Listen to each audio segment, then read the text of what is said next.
A very good morning, my children. Now, welcome back. Let's start your text again. Now, before that, be healthy and be happy. So, let's start. Bepin Babu's car was safely parked in Bertram Street by the Lighthouse Cinema. So, his car was safely parked by the Lighthouse Cinema. He told the driver as he got into the car, "Just drive by the Ganga. Will you, Sitaram?"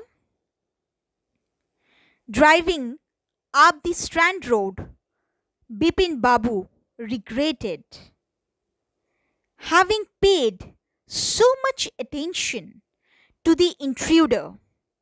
So, having paid so much attention to the intruder, so to a stranger, having given so much of attention, so much heed to that very stranger. So, Bepin Babu had regretted. Bepin Babu had felt sorry, had thought it was not okay to give so much of attention to a stranger. He had never been to Ranchi, no question about it. It was inconceivable that he should forget such an incident.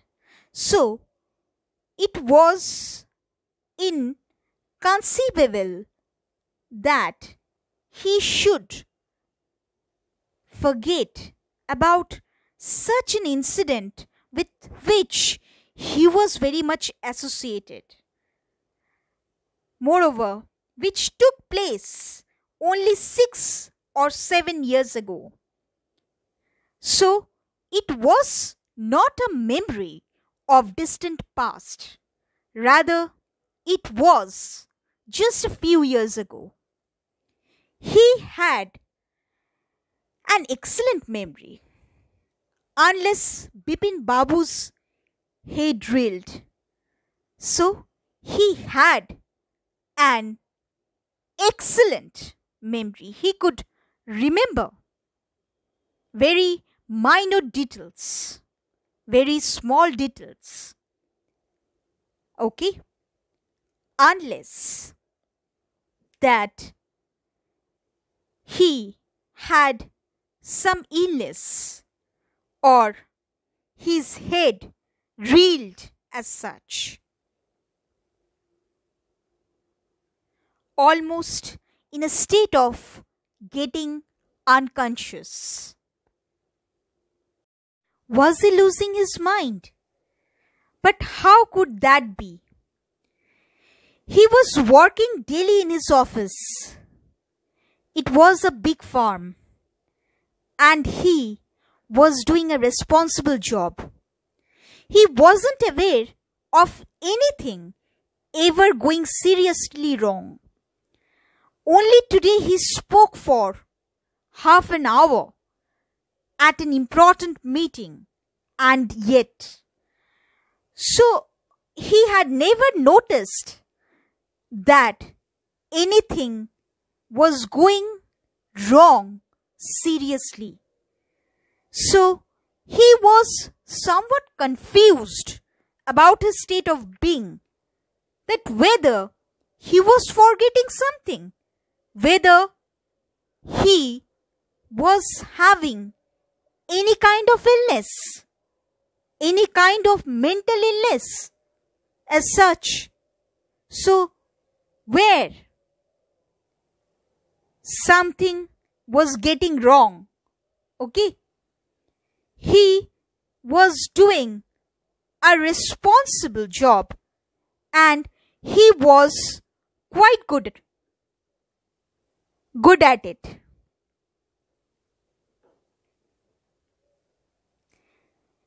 And yet the man knew a great deal about him. how he even seemed to know some intimate details. The bag of books, wife's death, brother's insanity. The only mistake was about his having gone to Ranchi. Not a mistake, a deliberate lie. So Bepin Babu thought that the stranger was somewhat lying to him. He himself was not doing any kind of mistake. Rather, that person was lying to him. And it was also not that person's mistake. Rather, he had told intentionally a lie. In 1958, during the pujas, he was in Kanpur at his friend Haridas Bagchi's place. All Bepin Babu had to do was write to. No, there was no way of writing to Haridas. Bepin Babu suddenly remembered that Haridas had left with his wife for Japan some weeks ago, and he didn't have his address. So he had left, Haridas had left with his wife for Japan some weeks ago only, and he didn't have his address.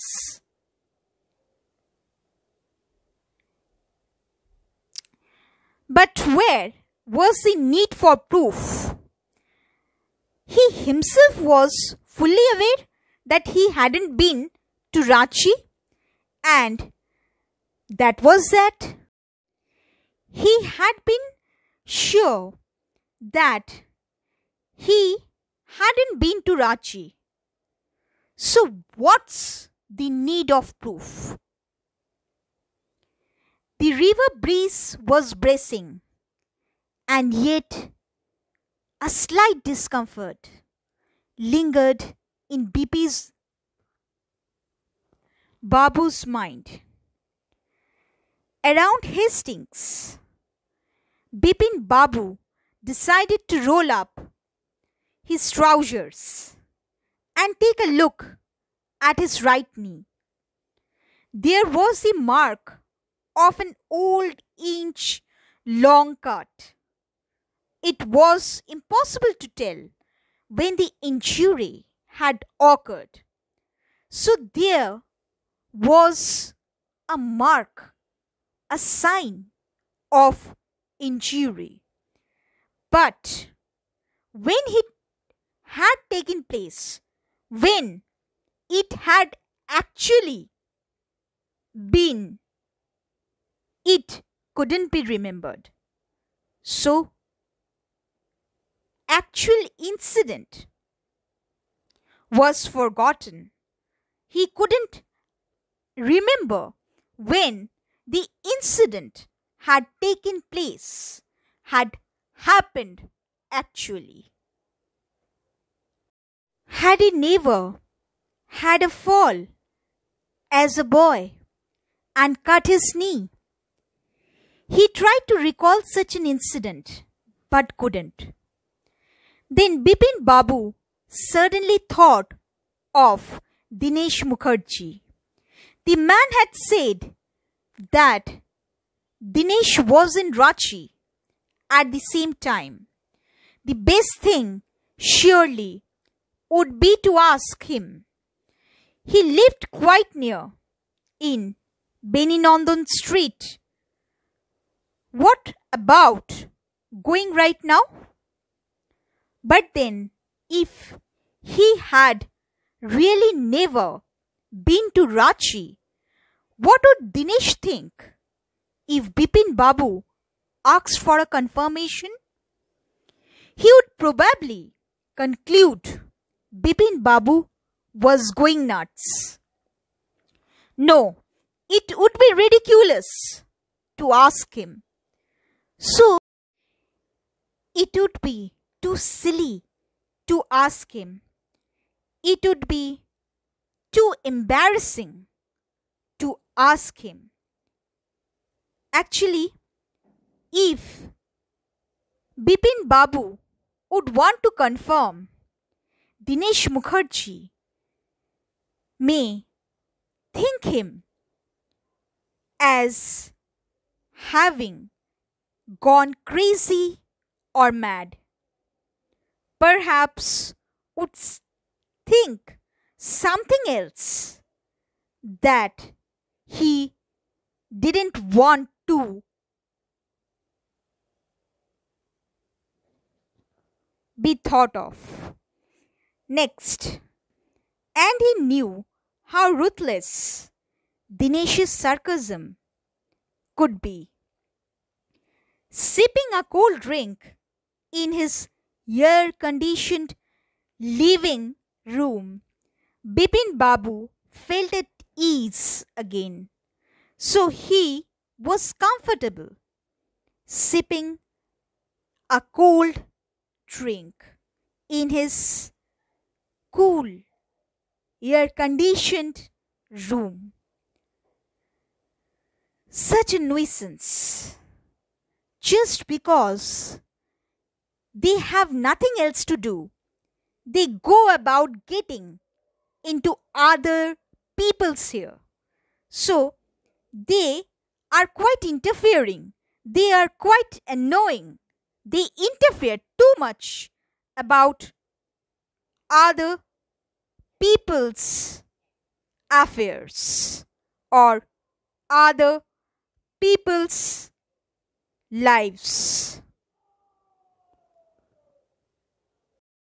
After dinner, snuggling in bed with one of the new thrillers, Bipin Babu forgot all about the man in Newmarket. Next day, in the office, Bipin Babu noticed that with every passing hour, the previous day's encounter was occupying more and more of his mind. If the man knew so much about Bipin Babu, how could he make such a mistake about the Ranchi trip? About the Ranchi trip that is given over here. Actually, students, Ranchi trip. Just before lunch, Bipin Babu decided to ring up Dinesh Mukherjee. It was better to settle the question over the phone. At least the embarrassment on his face wouldn't show. 235616. So the phone number, okay, 235616. Bipin Babu dialed the number. Hello, is that Dinesh? This is Bipin here. Well, what's the news? I just wanted to find out if you recalled an incident which took place in 1958. So Bipin Babu finally asked, after getting confused more and more after the incident occupied his mind more and more, after he became more anxious. So he finally asked to clear his doubt, to get over his confusion. So he finally asked Dinesh Mukherjee that whether he recalled an incident that took place in 1958 or not. 1958? What incident? So he asked Bipin Babu. So Dinesh Mukherjee asked Bipin Babu. 1958? What incident? Were you in Calcutta right through that year? That's the first thing I've got to know. Wait, just a minute. 1958. Just let me check in my diary. For a minute, there was silence. Bipin Babu could feel that his heartbeat had gone up. He was sweating a little. So for a minute there was silence, and Bipin Babu could feel that his heartbeat, his rate of beating, heartbeat had gone up. He was sweating a little, so he was having sweat, okay, and he was getting in tension, he was getting in anxiety, he was getting in more and more state of excitement mixed with confusion. So he was somewhat very much curious, somewhat very much anxious to know whether that incident had really took place in his life or not. Hello. Yes, I've got it. I had been out twice. Where? Once in February, nearby to Krishnanagar, to a nephew's wedding, and then you'd know about this one, the trip to Ranchi. You were there too. That's all. But what's all this sleuthing about? So, what's this all research, investigation about? So, here we can see that after opening his diary, Dinesh Babu had told that he had been to Krishnanagar, then to Ranchi. Now, he then wanted to confirm or wanted to know why Bipin Babu was investigating so much about. No, I just wanted to. Anyway, thanks. Bipin Babu slammed the receiver down and gripped his head with his hands. He felt his head swimming. A chill seemed to spread over his body. There were sandwiches in his tiffin box, but he didn't eat them. He had lost his appetite. So he felt somewhat that he had lost his appetite. He couldn't take his usual food, his usual tiffin. Actually, he got in a state of being uncomfortable or in a state of confusion, uncomfortableness more and more. So his confusion raised more than getting decreased, than being decreased.